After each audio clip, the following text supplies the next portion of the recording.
Hi everyone. एबे तो फूलकोबीर season सरी आसलाणी। आपण मैंने फूलकोबीर भजा तरकारी खाई बोर हो गले ना। मो घरे मध्य खाइबे कौन देखिले भी आ इच्छा करूना खाइबाकू। से मुझे प्रस्तुत करेछि कोबी चिल्ली। थरे मो प्रोसेस ट्राए करंतु आपण मानको निश्चय भल लागिवो।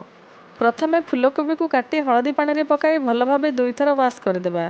तापरे गोटे बड़ बाउल रे 2 स्पून मैदा, 2 स्पून कॉर्नफ्लोर, 1 स्पून लूण, 1 spoon Kashmiri chilli, half spoon हलदी powder, 1 spoon black pepper powder, half spoon अदा रसुण पेस्ट दे भल भाबे मिक्स करदेबा। तापरे फूलकोबी को दे भल भाबे गोलाई गरम तेल रे हल्का फ्राए करी बाहर करदेबा। तापरे सही कड़ाई रे बड़का तेल को बाहर करी बाकी 2 स्पून तेल दे सेथिरे छोट छोट कटा रसुण, छोट कटा अदा टिके दे लाल होला परे कटा कैप्सिकम, कटा पियाज, छोट छोट कटा कंचा लंका, किछि स्प्रिंग अनियन ऐड करबा। सेथिरे 2टी बड़ साइज रो पियाज को दे स्वाद अनुसार लूण देबा।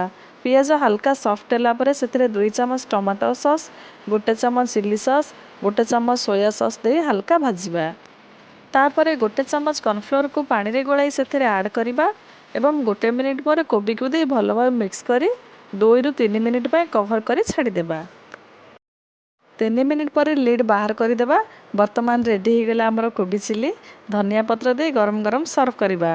वीडियो जदि आपण मानको भल लागुछि ताहाले गोटे लाइक शेयर सब्सक्राइब निश्चय करदेबे। रहुछि नमस्कार।